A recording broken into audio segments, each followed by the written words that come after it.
Scoresheet दिला, कुठल्या तरी एका स्कोरशीट मध्ये आळ केलेले आहे. 2 ला केले बघा, 2 ला नाही केलं. अहो 2 ला आळ केले हे बघा. आला ना. मग मी पहिलेच सांगितलं ज्याच्यावर चिटपट आहे ते बघा, तिन्हीचं बघू नका. पुढे कुस्तीगीराला जेव्हा प्रथम सूचना दिली जाते त्याला कोणता अक्षर लिहायचं असतं? V means verbal warning, V means verbal warning, P means passive. 30 second देतो, गोल हात फिरवतो आपण, त्यावेळेला गुणपत्रकावर काय आलं पाहिजे? पी आला. पुढे ताकीद गुणांसाठी क्वेश्चनचा ओ लिहा, क्यू नाही लिहायचा. काय लिहायचा? त्या खालच्याला जाहीर काढा, लेग फाऊल साठी म्हणायला पाहिजे, फाईल झाली. कट करा, तो नियम बदलला, आज पाठवतो. कॉमन झाला, कॉमन क्वेश्चन झाला. अखेरच्या गुणाखाली अधोरेखित करावे. मग अशी दाखवलं तुम्हाला. हे सांगतात, एक्सप्लेन करतात. हिला 4 पॉइंट आहे, 2 आहे, 2 आहे, हा अखेरचा पॉइंट आहे. जो अखेरचा पॉइंट असतो त्याला काय करायचं असतं? अंडरस्टँड, लाईन मारायची असते. प्रत्येक बेरीज संपली की गुणांची बेरीज करावी. स्कोरशीट हातात घ्या.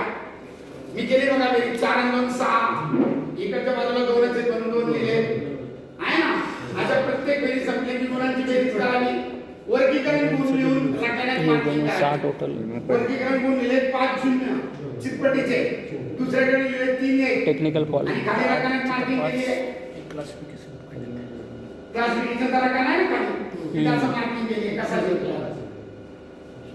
पराभूत कुस्तीगीराच्या बाजूला क्रॉस करावं. जो हरतो त्याच्या रकान्यामध्ये एकतर असं किंवा एकतर असं करावं. मी असं करायला सांगतो कारण असं करताना एखाद्या अंकावरनं रेष जाऊ शकते. हे करताना अंकावरनं रेष जात नाही, खाडाखोड नाही होत, म्हणून हे करायचं, क्रॉस करावं. विजेता जाहीर होतात स्थानिक वेळ यावी. विजेता जाहीर होतात स्थानिक वेळ यावी. 5 वाजून 13 मिनिटांनी लिहिलं पाहिजे. 10-25 पुढची दुसरी 15 मिनिटानंतर घ्यायची असते, मध्ये घ्यायची नसते. मग ते कशा प्रकारे अगोदर संपलेली स्थानिक वेळ. विजेत्या कुस्तीगीराचे नाव किंवा तो प्रतिनिधित्व करत असलेल्या देशाचं, राज्याचं, जिल्ह्याचं तिथे नाव लिहा. दिनेश गुण पुणे जिंकला, मारुती सातार हवेली जिंकला, भैरवनाथ आगले सोलापूर जिंकला. त्या विजेत्याचं नाव लिहायचं असतं. तिथं बघा माझ्याकडे विनरचा ना, तिथे मी रेट केलंय. हां, ब्ल्यू जिंकला असेल तर ब्ल्यू नवीन बघ. त्या ह्याच्यात सांगा. आज सकाळी जे रूल बुक अपडेट झालं त्या रूल बुक मध्ये अजून एक नियम झाला. खेळता खेळता इंजुरी झाली आणि ब्लिडिंग आलं, आपण एक डॉक्टरला कॉल करतो. हे सांगितलं, लक्षात ठेवा. काही नाही करायचं. हो डॉक्टर असं नाही, फक्त डॉक्टर याचा अर्थ इंजुरी. तो डॉक्टर येतो, उपचार करतो, निघून जातो. एका कुस्तीला, एका खेळाडूला 4 मिनिट मेडिकल टाइम दिला. काय झालं? किती? 4 मिनिट. त्याच्यात आज एक नवीन नियम असा ऍड झाला. डॉक्टर आल्यानंतर ज्यावेळी तो उपचाराला प्रारंभ करतो, तो पेटी घेऊन आलाय, पेटी उघडली, त्यातला कापूस काढला, त्यातलं बँडेज झालं, मी भानुदासला टच केला की मेडिकल सुरू करायचं असते. पण आजपासून नियम बदलला.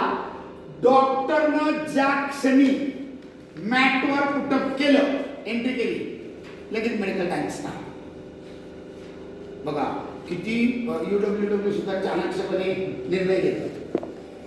डॉक्टर आला, मॅटवर पाय ठेवला की तिकडे मेडिकल टाइम सुरू 4 मिनिटात.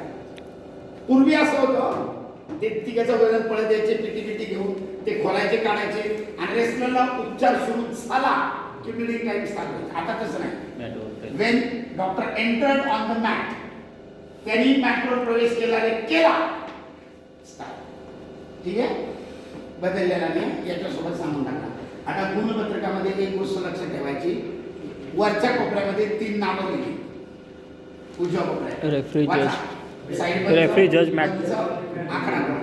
त्यांची नावं नसतात लिहायची, त्यांचे नंबर्स असतात. इंटरनॅशनलला प्रत्येकाला नंबर वाटलेले असतात आणि ते इथं बेल्टला लावायचे असतात. ते नंबर लिहायचे असतात. आपल्याकडे नंबर जर अवेलेबल नाही झाली तर तुमच्या हातात स्कोर शीट पडली, तुम्ही सही केली की तुम्ही त्या ठिकाणची नावं लिहायची. आमले, सातव, लोखंडे. सातव मॅटचे ना, आमले, पंच लोखंडे साईड ती नावं द्यायची. यदा कदाचित काही घटना घडली तर हा कायदेशीररित्या फार उत्तम पुरावा मानला जातो. म्हणून हे चांगलं भरायला शिका. ज्यावेळेला तुम्ही पंचकार्यात येताय त्यावेळेला तुम्हाला सगळ्यात ही बाब चांगली आली पाहिजे. नाही कोणाचं कल्याण करता आलं तर आपण कोणाचं नुकसान करायचं. ठीक आहे विचार.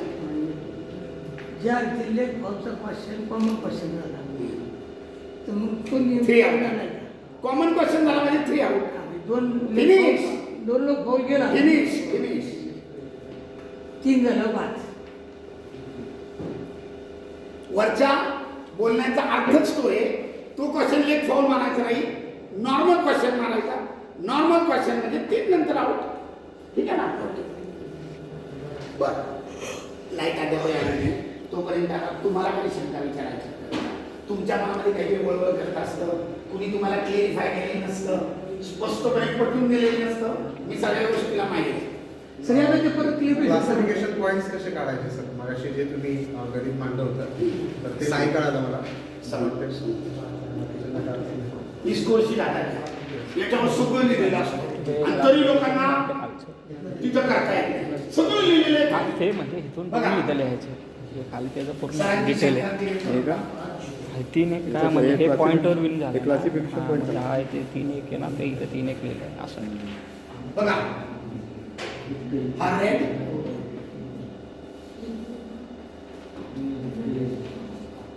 हा ब्ल्यू.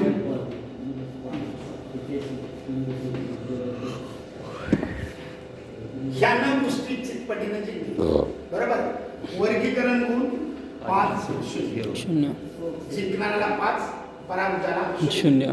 ते पॉईंट इथे लिहिलेले असतात. याची टोटल इथे येते. जाऊ दे, उदाहरण दिलं 2 परत 2 त्या पिरियड काय केलं नाही. याला 2 स्टेप आउटचा 1 झाला, परत काय केलं नाही 3 झाले. नंतर योगायोग असं झाला त्यांनी 4ची ऍक्शन केली आणि चितपटी आणि 4ची ऍक्शन केली आणि कुस्ती चितपट झाली. बरोबर. त्याला आळ केलं. एकूण गुण देणाऱ्याचे 12. त्याला काहीच नाही. इथं 0 कधी लिहायचा नसतो, शिकून घ्या. तिथं 0 कधी लिहायचा नसतो, डॅश करायचे असते. 4 किती झाले? 8. इथं टोटल गुण येणार 8, इथं 3. परंतु कुस्ती चितपट झाली म्हणजे क्लासिफिकेशन पॉईंट येणार 5-0. जिंकणाऱ्याला 5, हारणाऱ्याला 0. तांत्रिक गुणाधिक्यावर कुस्ती जिंकला तर 4-0. 4-0. तांत्रिक गुणाधिक्यावर जिंकला पण हारणाऱ्याला गुण आहे 4-1. फक्त पॉईंटवर जिंकला 3-0.